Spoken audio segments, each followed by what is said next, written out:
दोस्तों अक्सर थाने पुलिस में या छोटी मोटी लड़ाई झगड़े में जब भी कभी पुलिस की एंट्री होती है तो अक्सर आप चाहे किसी भी स्टेट में रहते हो, आपने कुछ धाराओं का नाम जरूर सुना होगा। जैसे बोलते हैं 751 की कार्रवाई कर देना, या बोलते हैं 107 151 की कार्रवाई कर देना, या बोलना कि कलंदरा प्रोसीडिंग हो गया किसी के अगेंस्ट, या फिर कलंदरा प्रोसीडिंग में कितने वक्त तक केस चलता है, कलंदरा प्रोसीडिंग होती क्या है, क्या इसमें पुलिस आपको अरेस्ट करके जेल भेज देती है, या फिर क्या आपको थाने से ही बेल मिल जाएगी, या फिर आपको मजिस्ट्रेट साहब के सामने पेश करना ही होगा।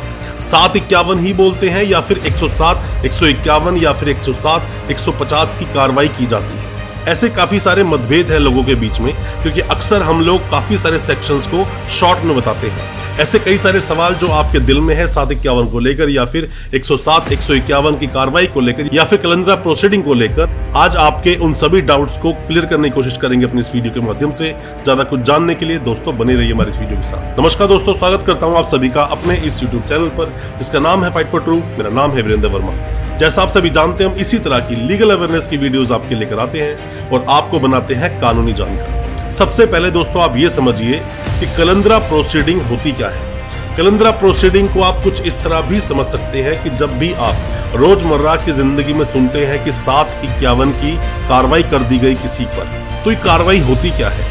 पहले तो आप अपने आप को करेक्ट करें। जैसे कि हम बोलते हैं 751, वो 751 नहीं, 107 151 दो अलग अलग धाराएं हैं जो सीआरपीसी में जाकर आप पढ़ सकते हैं। 107 नंबर पे क्या लिखा है और 151 नंबर पे क्या लिखा है, ये दोनों अलग अलग एक सेक्शंस होते हैं। साथ में ही 107 के साथ में कई बार 150 की कार्रवाई भी की जाती है। दोस्तों सिर्फ फर्क इतना सा होता है कि ज्यादातर लोग बड़े सेक्शंस या फिर पूरा सेक्शन ना बोलकर उसको शॉर्ट में बोल देते हैं। जैसे कि 107 51 को बोल देते हैं 751 का केस या 751 का कलंदरा, या फिर 107 150 ना बोलकर बोलते हैं 750 का एक कलंदरा बन जाना। या फिर जैसे आप एग्जाम्पल एक ले सकते हो, रेप के केस के अंदर जब भी किसी पर कोई मुकदमा दर्ज होता है, कोई भी ऑफेंस बनता है, तो वहां बोलते हैं कि 76 का केस इसके ऊपर लग गया है। या फिर जब स्टेटमेंट होती है किसी भी विक्टिम की मजिस्ट्रेट साहब के सामने, तो वहां 164 की जो स्टेटमेंट होती है उसको वो बोलते हैं कि 64 के बयान हुए हैं, वो 164 का बयान नहीं बोलते हैं। या फिर 161 की भी जो स्टेटमेंट होती है उसको वो 61 की स्टेटमेंट बोल देते हैं। सिर्फ ये शॉर्टकट बोला जाता है उस कंप्लीट सेक्शन को। 751 नहीं होता, इसको 107 151 की कार्रवाई बोली जाती है। ये कार्रवाई होती ही क्यों है और ये कार्रवाई कितने समय तक चलती है। जब भी कभी भी लोग आपसे परेशान होंगे, या फिर मान लीजिए कि आप कहीं पर भी दो लोग या दो से ज्यादा लोग कहीं पर भी लड़ाई झगड़ा आप करते हैं, आप रोड पर खड़े होकर चिल्लाते हैं, या किसी पार्क में है, किसी भी तरह से लोगों की शांति आप भंग कर रहे हैं, या फिर मान लीजिए रोड पर ही हैं, 2-3 दोस्त बहुत चिल्ला कर उल्टी सीधी गालियां देकर बातें कर रहे हैं, तो भी ये कार्रवाई की जा सकती है। या फिर कोई भी व्यक्ति अश्लील तरह के कपड़े पहनकर घूमता है, ऐसे अक्सर आप देखते भी होंगे, जिससे कि लोगों की भावनाएं आहत होती हैं या फिर किसी भी तरह से उनको डिस्टर्बेंस होती है, जो चीज एक्सेप्टेबल नहीं होती समाज में। ऐसे मामलों में भी 107 151 या फिर 107 150 की कार्रवाई की जा सकती है। दोस्तों जब भी कोई भी शांति भंग करता है, कभी भी किसी भी तरह से हार्मनी और पीस को नुकसान पहुंचाता है, या अक्सर आपने देखा होगा कोई कहीं पर भी अगर नशा कर रहा है, शराब पी रहा है, तो अक्सर उस केस में भी पुलिस आपको अक्सर आकर पकड़ लेती है।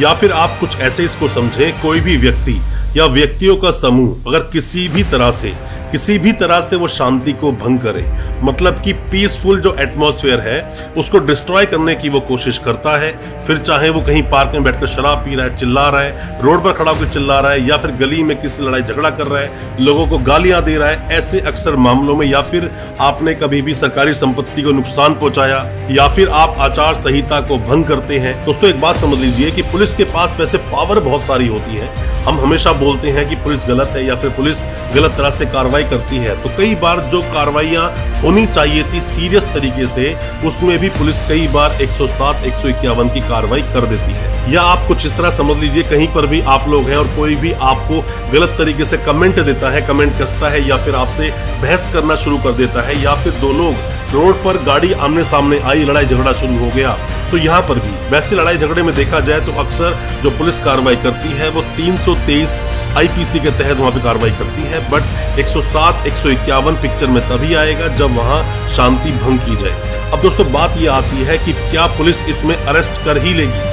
दोस्तों इसमें आप ये समझिए कि 107 और 151 को हटाकर पहले आप समझिए 107 और 150 की कार्रवाई। 107 और 150 की कार्रवाई में कुछ ऐसा होता है कि पुलिस स्टेशन तो आपको बुला लेती है, ले जाती है, बट वहीं से पुलिस आपको डरा धमका कर, समझा कर, वहां से पुलिस वाले आप लोगों को छोड़ देते हैं और सिर्फ एक नोटिस दे देते हैं और उस नोटिस के आधार पर ही बाद में आपको मजिस्ट्रेट साहब भी बुलाते हैं और सामने जाने के बाद में ही उस चीज पर आगे प्रोसीडिंग चलती है। अब वहीं दूसरी ओर अगर हम बात करें 107, 151 की, तो यहाँ पुलिस आपको बिना वारंट के अरेस्ट कर लेती है और पुलिस आपको अरेस्ट कर लेगी तो इसका मतलब ये नहीं कि आप जेल जाओगे, महीनों बाद आपकी बेल होगी, ऐसा नहीं है। पुलिस अगर आपको अरेस्ट कर लेती है 107, 151 में, तो भी 24 घंटों के अंदर मजिस्ट्रेट साहब के सामने पेश करने का जो प्रावधान है हमारे देश के कानून में, वो फॉलो करना पड़ता है। अब वो पेश कैसे करते हैं और पेश किसके सामने करते हैं? अब दोस्तों मान लीजिए कि आपके ऊपर 107, 151 का कलंदरा आपके ऊपर बन गया, तो पुलिस वाले 24 घंटे के अंदर ही, दिल्ली में अक्सर क्या होता है कि एसीपी साहब के सामने लेकर जाते हैं और कई बार जिन पुलिस स्टेशन में लेकर जाया जाता है वहीं एसीपी साहब भी बैठते हैं, तो वहीं पर 107, 151 के तहत उनको बेल दे दी जाती है। एक वो बेल बॉन्ड देते हैं भरकर, उसमें आपको बेल आपकी एक्सेप्ट कर ली जाती है, बेल दे देते हैं, वहीं से आपको छोड़ देते हैं, क्योंकि एसीपी के पास जो पावर है, स्पेशल एग्जीक्यूटिव मजिस्ट्रेट की जो पावर्स होती हैं जो उनको मिली है, उसके तहत ही आपको वहां से छोड़ा जाता है। पर इसका मतलब ये नहीं कि आपका ये केस यहीं पर खत्म हो गया और अब ये आपका केस आगे चलेगा नहीं। केस चलता है, अक्सर देखा गया है कि 6 महीने तक ये केस चलता है, या फिर आप उसी दिन अगर चाहे केस खत्म करने की तो आप पीस बॉन्ड भरकर भी वहां पर आप दे सकते हैं, बट पीस बॉन्ड भरने में थोड़ा सा आप बाउंड हो जाते हैं।